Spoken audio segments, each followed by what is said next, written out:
मेरा नाम है Rajat and you are watching India's number one Hindi gay story channel. Arjun, जो कि 19 साल का एक नवयुवक था, वो अपनी 12वीं की परीक्षा की तैयारी कर रहा था। पर सर्दियों की छुट्टियां लगते ही उसके मम्मी पापा ने उसे मामा के यहाँ भेज दिया, क्योंकि उन्हें बाहर किसी काम से जाना था। अर्जुन बिल्कुल भी जाना नहीं चाहता था, क्योंकि उसके लिए उसके मामा एकदम अनजान थे। वो उनसे पहले कभी नहीं मिला था, ना वो कभी उसके घर आए, ना वो कभी उनके घर गया। और आज इतने सालों के बाद अचानक उसे पता चला कि उसके एक मामा भी हैं और उसे उनके यहाँ भेजा जा रहा है। अर्जुन ने अपना बैग पैक किया, अपने कपड़े डाले और फिर ट्रेन में बैठकर निकल पड़ा दिल्ली से अपने मामा के गांव को। लगभग 9 घंटे के सफ़र के बाद वो अपने मामा के गांव पहुंचा। वहां वो पहुंच तो गया, अब मामा दिखते कैसे हैं उसे ये तक पता नहीं था, क्योंकि उसके मम्मी पापा ने उसे फ़ोटो भी नहीं दिखाई थी उनकी, और बस बोला था कि वो तुझे पहचान लेंगे। स्टेशन पर खड़ा अर्जुन इधर उधर देख रहा था।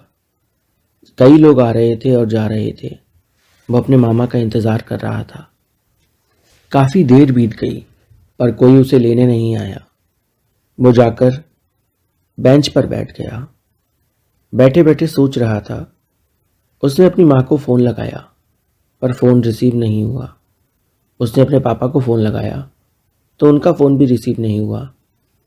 अर्जुन ने सोचा दोनों शायद काम कर रहे होंगे, मीटिंग में होंगे, इसलिए उसका फ़ोन नहीं उठाया। वो वहीं बेंच पर बैठा रहा। एक आदमी जो कि उसके पास बैठा था, वो उसके और करीब खिसक आया। अर्जुन उससे कुछ भी नहीं बोला। उसने धीरे से अर्जुन की जांघ पर हाथ रखा और हल्के हल्के अपना हाथ घुमाने लगा। अर्जुन ने उसकी तरफ देखा और उसका हाथ झटक दिया और गुस्से में बोला, क्या कर रहा है ये तू? इस पर वो आदमी बोला, अरे यार, तुम तो मजाक भी नहीं समझते। मुझे पहचाना नहीं तुमने? मैं तुम्हारा अवधेश मामा। अर्जुन बोला, आप मामा हैं मेरे? अवधेश हैं आप? अर्जुन बड़े हैरानी से पूछ रहा था। इस पर अवधेश ने बोला, तुम तो ऐसे कर रहे हो जैसे तुमने कभी मुझे देखा ही नहीं। अर्जुन बोला, मैंने आपको सच में कभी नहीं देखा। आप कभी हमारे घर आए ही नहीं। इस पर अवधेश ने कहा, तो क्या तुम्हारे मम्मी पापा ने मेरी फ़ोटो भी नहीं दिखाई तुम्हें? अर्जुन बोला, नहीं, इतना टाइम ही नहीं मिला कि फ़ोटो भी मांग सकें। इस पर अवधेश बोला, पर मुझे तो उन्होंने तुम्हारी फ़ोटो भेज दी थी, इसलिए मैंने तुम्हें पहचान लिया। अर्जुन बोला, जब पहचान लिया था तो इतनी देर इंतज़ार क्यों कराया? मैं कब से प्लेटफॉर्म पे खड़ा था। इस पर अवधेश मामा बोले, अरे मैं तो देख रहा था कि तुम में कितना सब्र है, बस इसीलिए मैं कुछ बोला नहीं तुमसे। अर्जुन बोला, तो अब क्या इरादा है?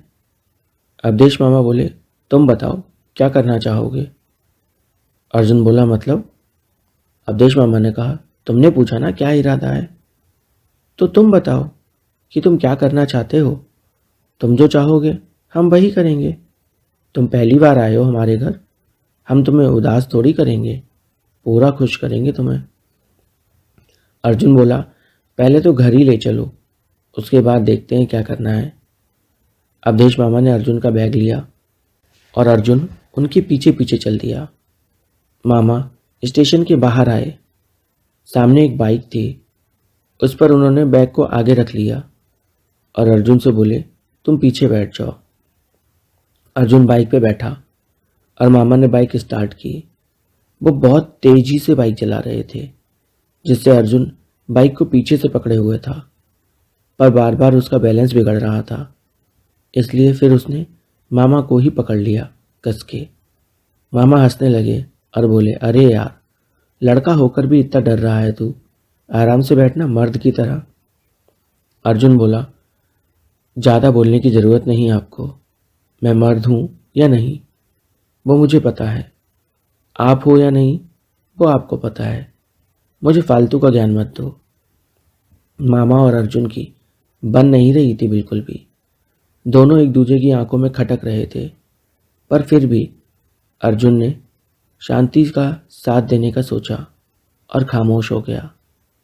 लगभग 20 मिनट के बाद बाइक रुकी।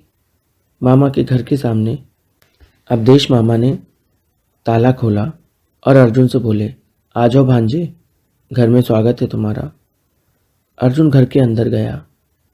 अंदर सिर्फ 2 कमरे थे। एक बड़ा सा बरामदा था, वो भी खुला हुआ था। अर्जुन मन ही मन सोच रहा था कि अब इतनी सर्दी में यहाँ कैसे रहूँगा। मम्मी पापा तो काम के सिलसिले में चले गए, मुझे यहाँ फेंक गए। मामा अर्जुन से बोले, अरे इतना क्या सोच रहे हो, आ जाओ अंदर, अपना ही घर समझो इसे।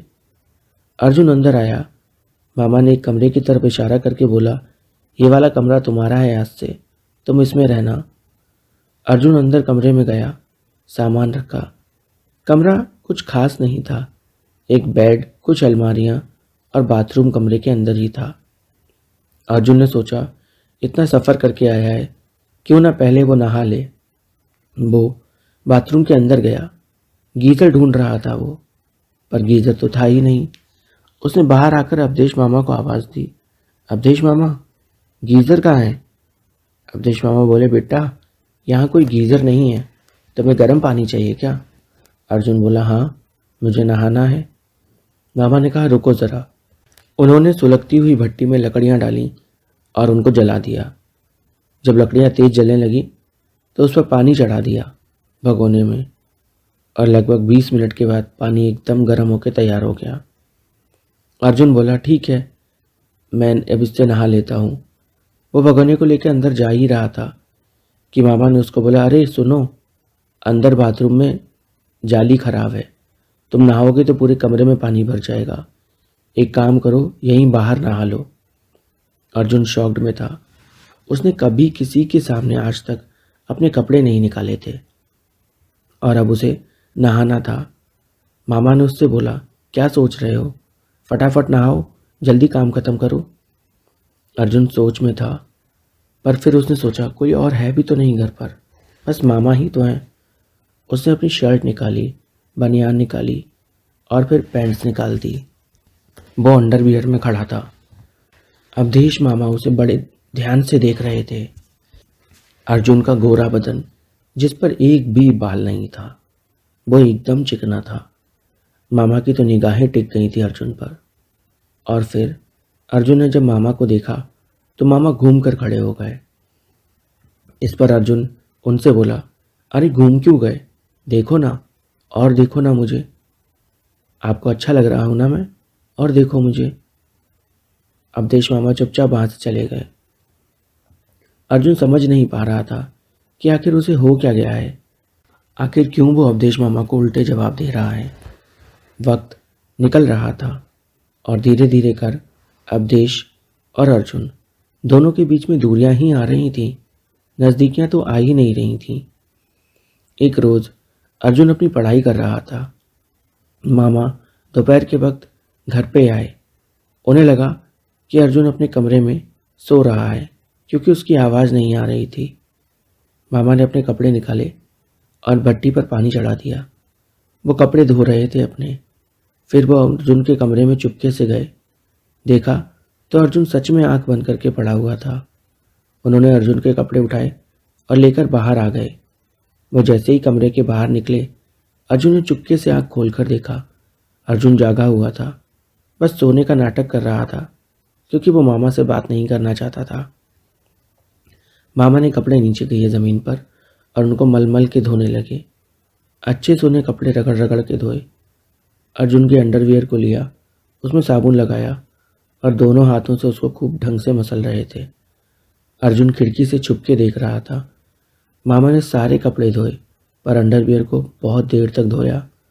उन्होंने उसको रगड़ रगड़ के, मसल मसल के, आगे पीछे सब तरफ से उसको अच्छे से धोया। कई बार उसको पानी से निकाला। अर्जुन मामा को देख ही रहा था। मामा ने फिर अंडरवियर को सूंघ के चेक किया कि उसमें बदबू तो नहीं आ रही है, और उसके बाद उसको फटकार कर वहाँ पर लटका दिया। अर्जुन हैरानी से सोच रहा था कि आखिर अवधेश मामा ये कर क्या रहे थे, पर वो कुछ बोला नहीं। फिर अवधेश मामा ने अपने कपड़े अच्छे से धोए और फिर भट्टी से पानी उतारा और गर्म पानी अपने बदन पर डाला। अर्जुन तो बस उनको देखे जा रहा था। मामा की छाती बालों से भरी हुई थी, हाथ पैरों पे भी बहुत बाल थे उनके। अर्जुन मन ही मन सोच रहा था कि ये किसी गोरिल्ला से कम नहीं है, पर फिर भी ना जाने क्यों अर्जुन उन्हें बस देखे जा रहा था। उसका मन भर ही नहीं रहा था मामा को देखने से। वो लगातार उन्हें देखे जा रहा था और अवधेश मामा अर्जुन को देखते हुए देख चुके थे और वो जानबूझकर अपने बदन पर साबुन इतने आहिस्ता आहिस्ता मल रहे थे कि अर्जुन ये भूल ही गया कि वो एक लड़का है। अर्जुन किसी दीवानी लड़की की तरह मामा को देखे जा रहा था। उसके मुंह से लार टपक रही थी मामा को देखकर। फिर मामा खड़े हुए। उन्होंने अपने ऊपर पानी डाला, अपने अंडरवियर में पानी डाला और खूब रगड़ रगड़ के नहाने लगे। अर्जुन लगातार देख रहा था। देखते देखते उसके इमोशंस जाग गए थे। अर्जुन बस सोच में था कि आखिर मामा इतने हैंडसम कैसे हो सकते हैं, उसे वो अच्छे क्यों लग रहे हैं। और मामा ने अच्छे से नहाया, फिर एक टॉवल ली, खुद को रगड़ रगड़ के पोंछने लगे, पर उनका हाथ पीठ तक नहीं जा रहा था। तो उन्होंने अर्जुन को आवाज़ दी, अर्जुन। अर्जुन ने पहली आवाज़ में कोई जवाब नहीं दिया। जब मामा ने ज़ोर से आवाज़ दी और बोले, मुझे पता है तुम खिड़की से देख रहे हो, अब इधर भी आ जाओ। अर्जुन शर्मा चुका था। वो शर्माते हुए बाहर आया तो मामा ने उससे कहा, जरा मेरी पीठ रगड़ दो। और उन्होंने टॉवल अर्जुन के हाथ में पकड़ा दी। अर्जुन ने टॉवल से मामा की पीठ रगड़ी, पीठ पोंछ दी। फिर मामा सामने घूम गए, बोले छाती भी पोंछ दो। अर्जुन ने उनकी छाती पोंछी, पीठ, हाथ और पैर। उसके बाद मामा ने टॉवल ले ली और अपना टॉवल लपेट के गीला अंडरवियर निकाल दिया। अर्जुन की नज़रें नीचे थीं ज़मीन की ओर। वो लगातार नीचे ही देखे जा रहा था। मामा ने उसकी ठोड़ी के नीचे उंगली लगाई और उसकी आंखें अपनी तरफ की और बोले, क्या हुआ, इतने शर्मा क्यों रहे हो। अर्जुन बोला, मैं शर्मा नहीं रहा।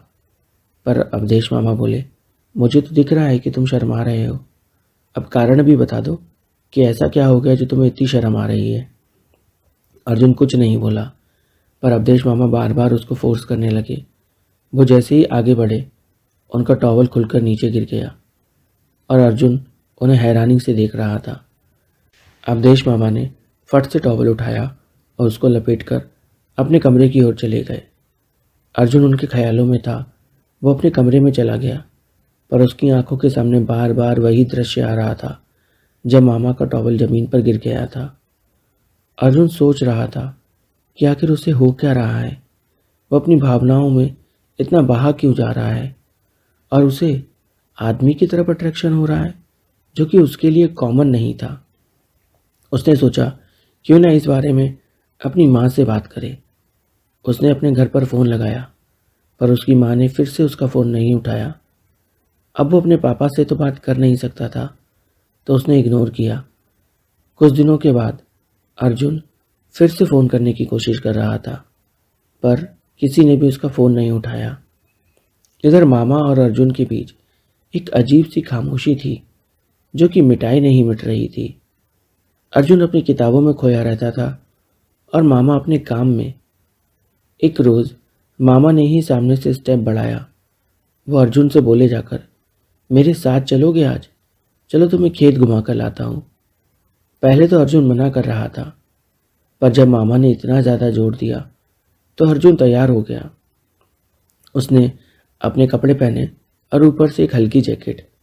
मामा ने भी जैकेट पहनी, आखिर ठंड के दिन जो थे।